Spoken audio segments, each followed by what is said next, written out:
Mga kwentong pambata. Ang Prinsesa ng Mga Ulap. Isang napakagandang araw sa ibabaw ng mga ulap. Ang mga bata ay naglalaro at ang mga matatanda ay nakamasid sa ibaba ng mundo.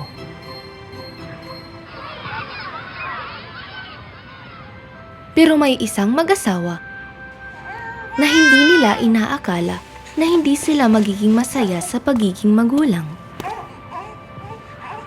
Kailangan ba talaga nating ibigay ang ating anak, Cedric? Takot ako, Malta.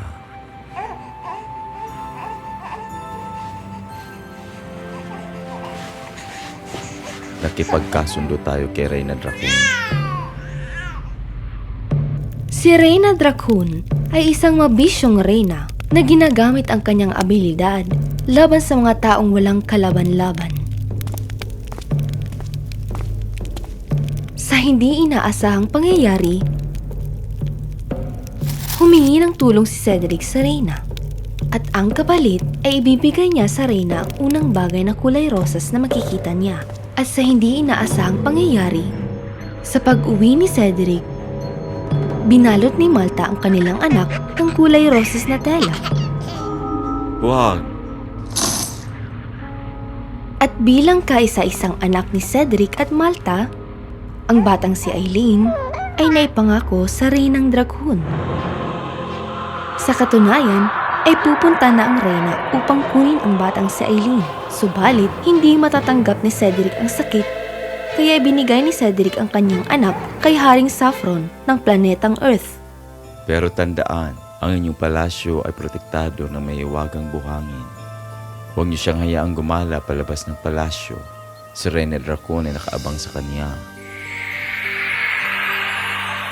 Sumang-ayon si King Saffron at ang batang ipinanganak sa ibabaw ng mga ulap ay naging prinsesa ng kaharian ng mga kalupaan. Sa paglipas ng maraming taon, si Prinsesa Eileen ay lumaking mapagkumbaba at makadiyos. Bagamat hindi siya pinapalabas ng palasyo, ay lumilikha siya ng sarili niyang laro at makikipaglaro sa kanyang mga kaibigan. At isa sa kanyang mga kaibigan ay si Auburn, isang batang lalaki na anak ng hardinero sa palasyo. Hindi! Auburn? Naiwan ang prinsesa sa tore at kailangan mo siyang iligtas. Bakit ako? Bakit hindi mailigtas ng prinsesa ang kanyang sarili? Pero sabi ng ama, tanging ang prinsipe lamang ang makakaligtas sa prinsesa. Kitam, kaya nga hindi ako prinsipe. Marami akong ginagawa sa buhay. Tulad na lang ng pagtatanim ng mga rosas. Kung ganun, kapag may problema ako, hindi mo ako kayang matulungan? Tiyah! Eto na binibining na drama. Hindi ba sinabi ko sa'yo na huwag kang gumala sa panahon ng yebe? At yan din, wala kang makapal na suot. Sensitibo ka sa lamig, Eileen. Ikaw ang magtanim ng iyong mga pananim. Hindi nila kayang itanim ang kanilang mga sarili. Paalam, prinsesa. Umalis si Auburn sa 2 araw sa labas ng kaharian. Ang prinsesa ay muling umakyat sa teresa. At nang gabing iyon, ay may narinig siyang humihingi ng tulong. Tulong! Sobrang ginaw! Magiging yebe ako sa sobrang lamig. May tao ba dyan? Tulong! Isang matanda ang narito. Hindi! Saan nanggaling ang boses na iyon? Kailangan masabihan ng mga gwardya. Marahil ay dumating na yata ang oras ko. Hindi! Kailangan kong puntahan ngayon. Sa unang pagkakataon, ay sinuway niya ang patakaran ng kanyang ama. At lumabas siya sa mahiwagang buhanginan papunta sa kagubatan. Hinanap ng buong kaharian ang mahal na prinsesa. Subalit, hindi siya nakita. 48 oras ang lumipas. May isang kumatok sa bintana ng palasyo. Haring Saffron, ako po si Frisbee mula sa Alapahap. Alam po namin ang nangyari subalit si Cedric at Malta ay umalis sa loob ng 1 buwan. Kaya, sinamantala ni Reyna Draco ng pagkakataon para kunin si Eileen sapagkat alam niya na malakas si Cedric at Malta. Subalit, may plano ako. Magpatawag tayo ng pinakamalakas at matapang na kalalakihan para maligtas natin ang prinsesa at bibigyan natin sila ng pabuya. Ang kanilang katapangan ang siyang magtatalo kay Reyna Draco. At naganap ang paghahayag. Kahit na marami ang nagmamahal kay Prinsesa Eileen, kilala naman si Reyna Draco sa kanyang pagiging masama at baluktot na mahika sa dami ng mga prinsipe sa karatig na kaharian. Dalawa lamang ang nagpakita. Alam kong ang inyong katapangan na magpapabalik sa aking anak. Opo, kamahalan. Pero anong kapalit? Ganon din ang tanong ko, di ba? May kapalit ito, tama? Sasamahan ko kayo at bawat isa sa atin ay makakatanggap ng pabuya pag maligtas ang prinsesa. At sila ay umalis. Matapos ang ilang araw ng kanilang paglalakbay, ay narating nila ang tore ni Reyna Draco. Sige mga prinsipe, bibigyan ko kayo ng kapalit na transformasyon. Ikaw ay magiging bagay para maprotektahan ng prinsesa. Sa oras na hawakan ka niya, ikaw ay babalik sa dati mong anyo. Habang nagpapaliwanag si Frisbee sa mga prinsipe, may tila naririnig silang kaguluhan mula sa tore. Bilis, baguhin mo ngayong anyo bilang isang ibon. At ako naman ang espada. Sa ganyang paraan, madadala mo ako sa kamay ng prinsesa. At pagkatapos ay babalik ko ang aking anyo. Sa ganun ay mahahawakan niya tayong dalawa. At madali nating matatalo ang Reyna. Napakadali.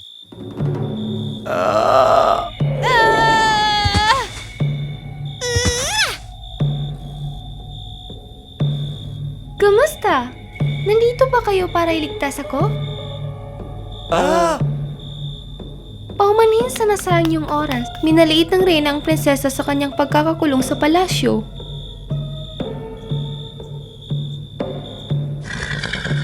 Palaging sinasabi ni Auburn na kailangang maligtas ng prinsesa ang kanyang sarili at ganun na nga ang nangyari. Subalit, kayong dalawa ay tunay na maginoo at mabait, di nga ba? Tulungan niyo akong dalhin ng Reyna sa kanyang kaharian upang siya ay hatulan. Oo, sige. Oo, sige. Walang anuman. Salamat.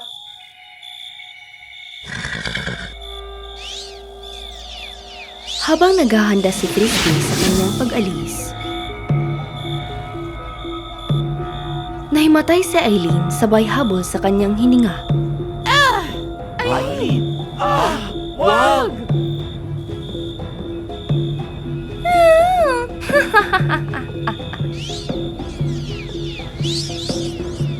Lumalabat na minamaliit din ako ng prinsesa.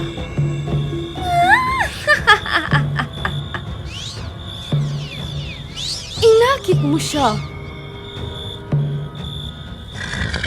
Hindi niyo magagawa kahit na anuman. Kahit ibalik niyo pa upang magkuha niyo siya.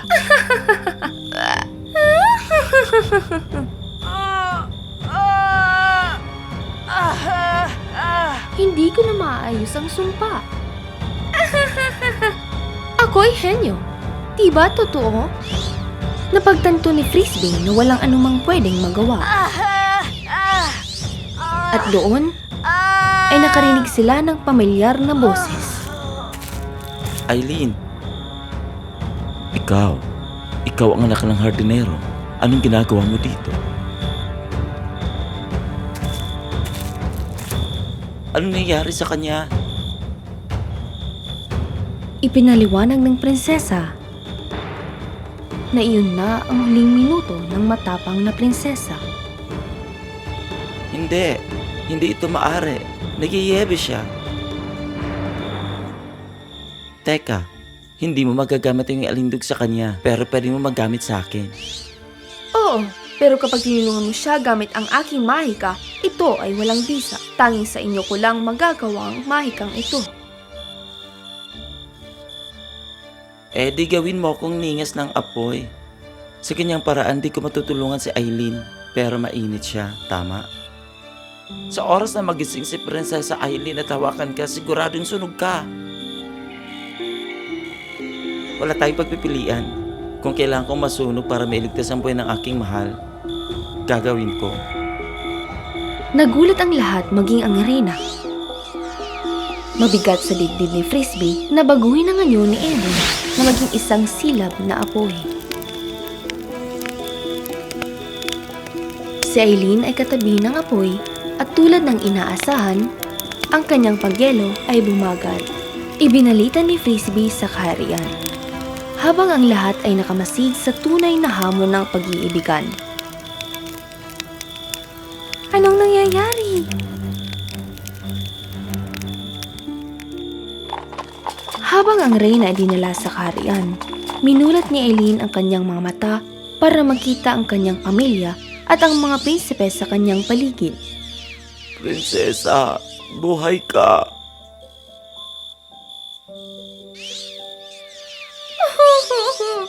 Sana masabi ko yan sa taong nagligtas sa'yo.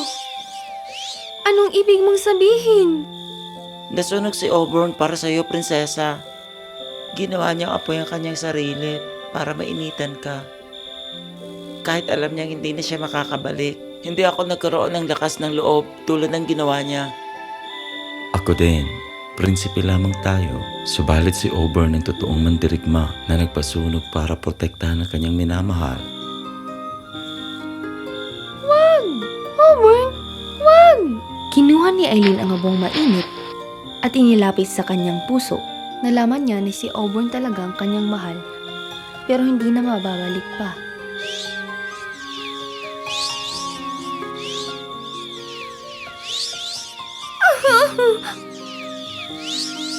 Tignan mo, prinsesa!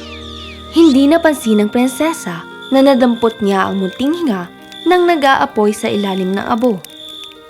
Ang siga na nasa kanyang kamay. At lumaki ng lumaki ng lumaki na nagbigay gulat sa lahat. Bumalik si Auburn. Auburn? Huzzah! Hooray!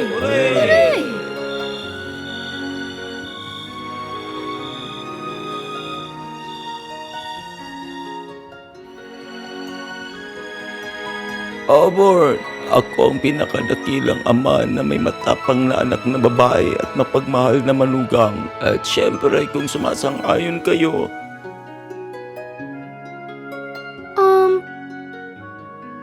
Hindi ko alam, Ama. Kailangan kong pag-isipan kung ang gusto ko bang mapangasawa ay hindi marunong gumamit ng espada. aking prinsesa, hindi ko na naisin makipaglaban sa'yo. Mahal kita, Auburn. Mahal din kita, Aileen. Ang kaharian ng bulubundukin ay maligayang natunghayan ang pag-iisang dibdib ng dalawang kaluluwa. Ang pag-iibigang Aileen at Auburn ay nagpapatunay na kayang malampasan ng tunay na pagmamahal ang anumang kasamaan.